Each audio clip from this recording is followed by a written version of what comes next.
جب صحیح حدیث مل جائے تو میرے اقوال کو بھول جاؤ۔ میں نے 7 سال کی عمر میں قرآن مجید حفظ کر لیا تھا۔ میں نے جس سے بھی مناظرہ کیا اس کے چہرے کا رنگ بدل گیا۔ اندھا دھند اور بغیر سوچے سمجھے علم حاصل کرنے والے کی مثال رات میں لکڑیاں جمع کرنے والے کی سی ہے۔ وہ گٹھا تو اٹھا لیتا ہے، ہو سکتا ہے اس میں سانپ اژدہا بھی ہو جو اسے ڈس لے۔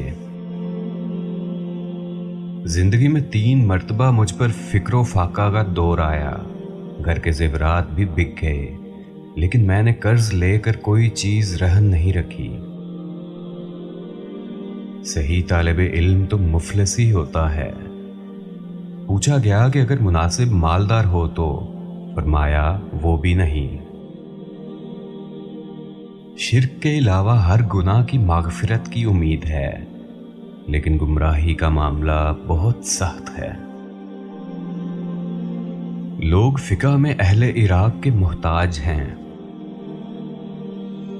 جس طرح نگاہ کی ایک حد ہے جس سے آگے وہ کام نہیں کر سکتی، بالکل اسی طرح عقل کی بھی ایک حد ہوتی ہے جس سے آگے وہ بیکار ہے۔ انسانوں کو قابو میں رکھنا جانوروں کو قابو میں رکھنے سے کہیں زیادہ مشکل ہے۔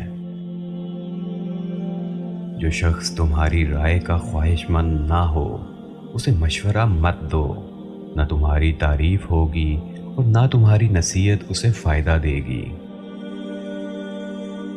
ایسے علاقے میں نہیں رہنا چاہیے جہاں دینی مسئلہ بتانے والا عالم اور جسم کا علاج کرنے والا طبیب موجود نہ ہو۔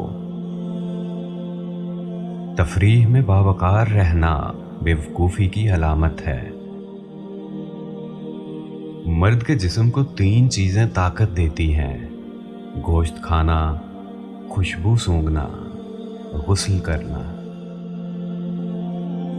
اگر میں قوت حافظہ کی طرف توجہ کرتا جیسا کہ محدثین کرتے ہیں تو دنیا میں میرا کوئی مقابل نہ ہوتا۔